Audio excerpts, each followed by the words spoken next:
Hi, I'm Anthony from Sydney Backyard Veggies. It's finally cleared up here in Sydney. The rain has stopped after 5 days of absolute bucketing rain. And I'm out in my garden hoping to start my spring plantings at the moment. Now the sun's going to be out for the rest of the week, so it's a good time for me to start getting my seedlings out. And the first thing I'm going to be planting today is my bush beans. Now these bush beans are my flat beans, and this is, the variety is Italian Romano, and I started these about 2 weeks ago. And look, they're ready to be planted out. And if I just bring one out, perfect seedlings ready to go in the ground, 2 true leaves, and stayed on the 3rd there. Now I have dug over this spot adjacent to the mango tree, and the idea of this spot is I like it that it's just got a little bit of afternoon shade to stop the harshness of the sun in late afternoon burning the leaves. And I do find that my beans do a lot better in this location with that afternoon shade.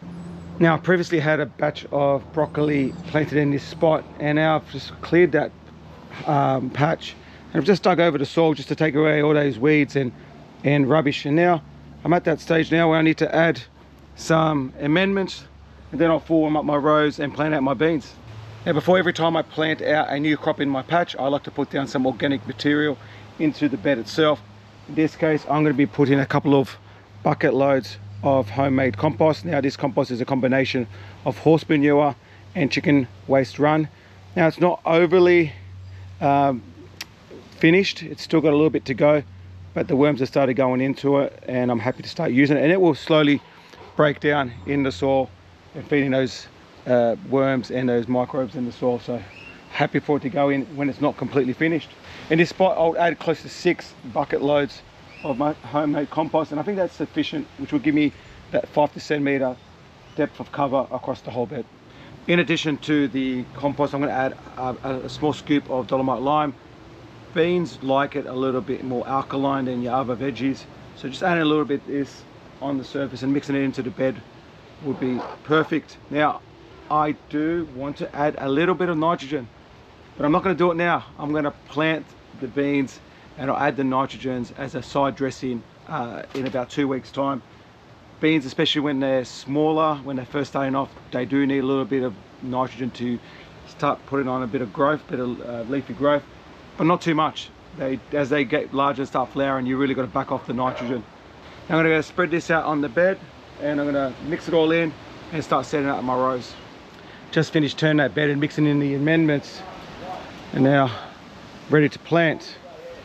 Now I'm going to be taking at least 2 rows. I think I've got enough seedlings for 2 rows. I'm going to be putting 2 rows here, just to the left, just adjacent to those broccoli at the back there. Now those broccoli will be gone in about 4 weeks time, so that'll make a little bit extra space for the beans. I'm going to be setting the beans up 2 rows, and I'm going to be setting these up at that 20 to 25 centimeter spacings. What I do want in between the plants is essentially a foot sized area that I can stand on. When I come to picking these beans, I actually have to almost straddle the rows, and being able to put my foot in between the rows is really key. I'm just going to use my steel rake to set up the rows, and what I'll be doing is just gently pushing the soil across to form that row, and I'll just do it all the way down.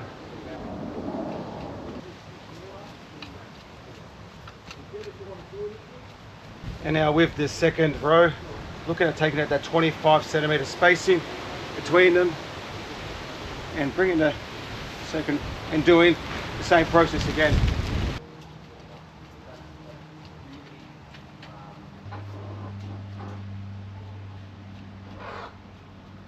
Now to bring it in closer to show you those 2 rows, you can just see got the 2 rows. Try to keep them as straight as I can, but you know, I did lose it a bit towards the end there, but generally speaking 25 centimeter spacing, nice little trench that I'll be planting my seedlings in.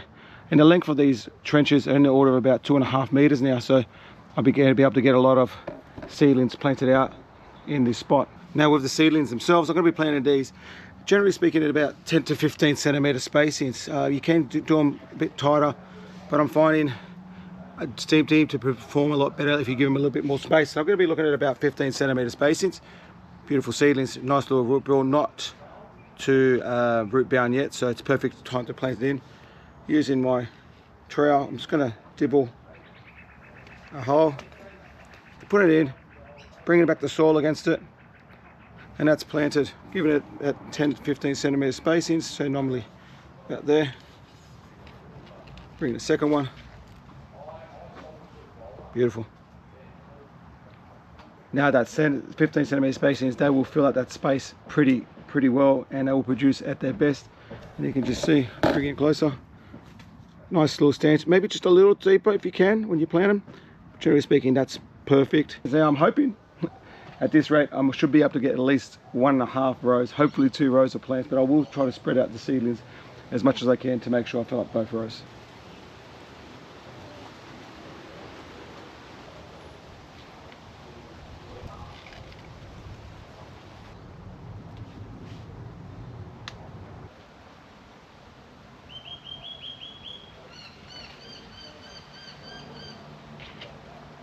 Turns out I had more seedlings than I thought.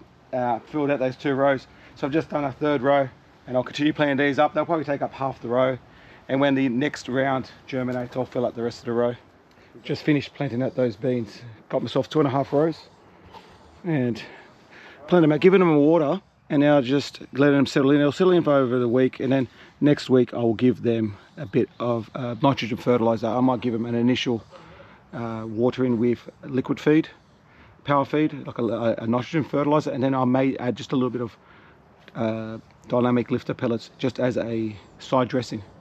I'm going to put some cat protection over this because the cat will come beeline straight for this area and have a field day in this patch to make sure they get protected. And I'll keep you posted on the progress of these beans, and when I come to the next round, that should be ready in about 3 weeks time, I'll continue to planting across. But next on my planting list are my capsicums. Now last week I sorted out the spot that I'm going to plant out those seedlings, and I knew the big rains will come in, so I didn't plant them out, and I'm glad I didn't because they would have killed the seedlings.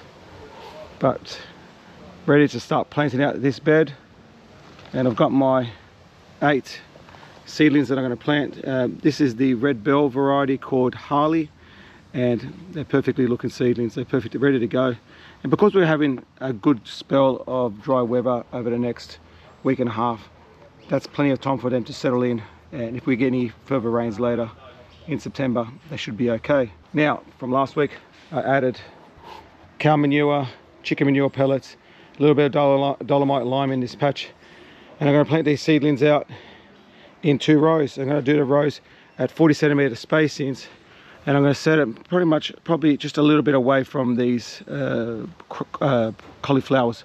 They're almost ready to harvest. As a side note, just looking at them today, and you can just come and see. So there's a cauliflower in there, if you can just see that. So they won't be around too long.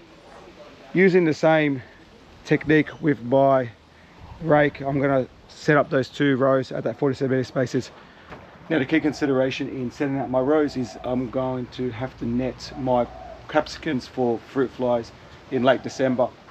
So I want to make sure that those rows are quite close, that I can drape a fruit fly net over both of the rows. So 40 centimeters, I think from last year, worked out well. I was able to use a standard 3 meter by 5 meter fruit fly net, and that was able to protect my crop.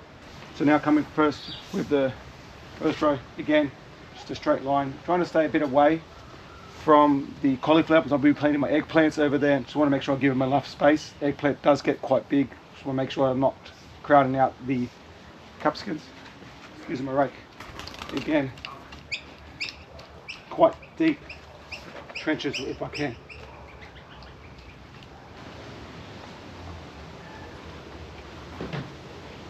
Now taking that 40 centimeter spacing from the edge of the trench. Second.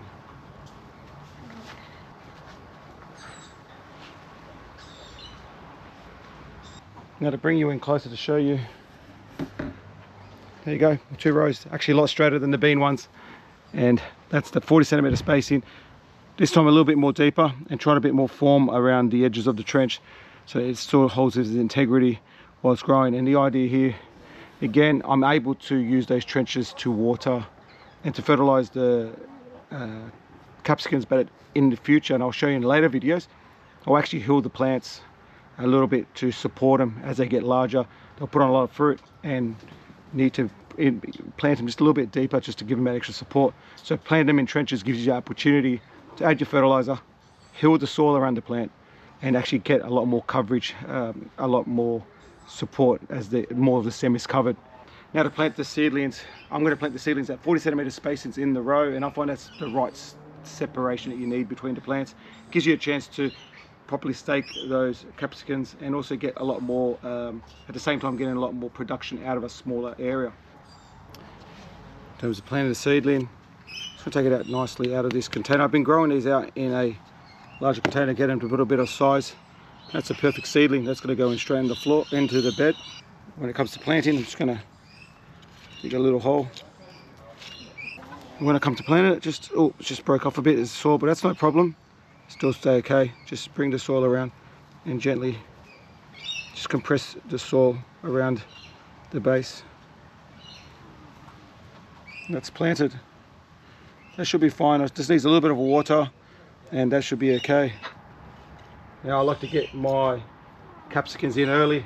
Again, it's to do with the fruit fly strike. That does come around in December. Now I will get the first crop off these plants in mid-November, so they'll still be clean, fruit fly free. And that's the idea, try to get them in early to beat the fruit flies. But yes, they will be netted. Last year I netted them, they did well, but the year before lost my whole second crop. Especially if I was waiting for them to go red, it just takes too long. So I was harvesting them green to protect them from the fruit flies. I generally grow red capsicums, this variety Harley, but I have also raised a yellow bell variety called Agostini, which I'll be planting around probably at the front of the garden beds as well when I start digging up those new additional space. I try to find spots on the south side of my patch because they will they do get quite big, and they're a long-term planting and they will shadow the rest of the crops. So find a spot more on the northern side, on the southern side of your patch, so that it's not casting a shadow over smaller plants that are planted in front of it.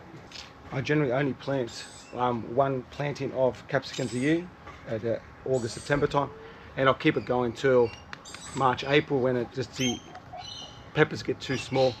But I am looking this year potentially starting a second planting. Probably start the seeds in late September for planting out in early November. Try to see if I can get a larger crop in early autumn. Just finished planting off those capsicums, and I planted 9 actually. I had a spare seedling that I planted out at the front, and these are just need to be a bit of water.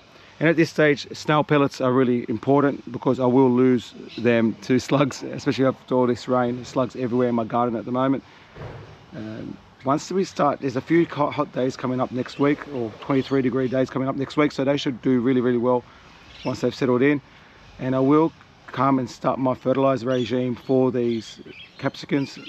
My personal regime I find works best for me is get them a lot of nitrogen early in their growth to get them to put on some size, but then once they start flowering, switch into a potash based fertilizer, higher levels of potash and superphosphate, less nitrogen. So looking for, putting just a little bit of chicken manure but more potash is really, really important, and you'll find that they will produce really big capsicums.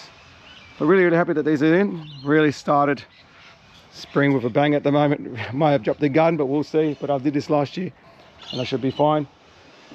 Tomatoes, I'm gonna have to wait till next week. The plants are still just a little too small, and I need to clear this spot. But this bed has now been sitting here not planted for about 5 weeks, so it's ready to go. Might harvest those pak choys. They're the right size now, they need to go out, and then I'll come through and plant those next week. So what I need to do now is just give them a bit of water, add a little bit of snail pellets, a little bit of cat protection, and they should be fine. And before I wrap this video, I just want to give you an update on how my garden fared with those big rains that we had. Now we got close to 150 mils over the last 4 days, and the area here is already soaked as it is, so most of the water just pooled all around my backyard. And you'll find, and I'm finding, that after like extended periods of time when it rains, that your plants get mollycoddled. And as you can see, specifically my broad beans, Today was a nice 19-20 degree day, and what's happened is that the plants have just all started sulking and actually breaking a lot, and I'm finding that they've just sort of proved up now that it's gone a bit shady, but before they were looking pretty ordinary. And a lot of them are starting to break because of just the droopiness from the fact that they've been so mollycoddled. Hoping I'm still going to get a crop out of them because you wait so long for them to produce, and it's been a lot of heartache. But yeah, really not overly excited about how they're looking at the moment with all these rains. And if I bring you in closer look as well, you just see a lot of them just starting to break here and coming around the back. They're just not looking that great, but hey, that's part of being a home gardener. You gotta take the good with the bad. Hopefully they bounce back and get over this extra water. I do get a lot of water in my backyard. We're on a bit of a slope here, and so a lot of water from my neighbor keeps running down, and it goes into my neighbor's properties, and actually in the past used to go across my patch. And in February I'd lost a lot of my wombox, almost lost my wombox, because I had a pool of water across the back part of my main bed. So this time before the rains came, I made sure I installed a couple of swales, and I've just dug a swale across the side of my veggie patch here on the southern side, and what it does is it catches all that water and it bypasses my veggie patch all the way to the lawn over here, over to underneath the swing set. Now it does work. It did stop all the water going again on the garden, but I ended up having a bigger problem over here on the lawn. It was a bit of a mini swimming pool. But what I'll be needing to do, once I get around to it, once I finish digging up these beds, I'm going to put timber edging all the way around to stop the water from actually coming into the beds in the first place, and have it come straight out onto the grass. So yeah, that's one of the solutions I'm looking at, trying to remove a lot of excess water, especially when you get those large rains. Yeah, but besides that, the rains have just given me a little bit of an explosion of insects. You can see the wombox is starting to get a lot more smashed up with bug damage. And over at my cauliflowers, I've got a lot of grubs getting into the leaves at the moment, but they're close to being harvested, so I'll let them be. So thank you very much everyone for watching this video. I really appreciate all the support. If you have any questions, please feel free to leave me a comment in my video or reach out to me via DMs on my socials, TikTok and Instagram. Thank you very much again for watching, and I hope to see you in the next one.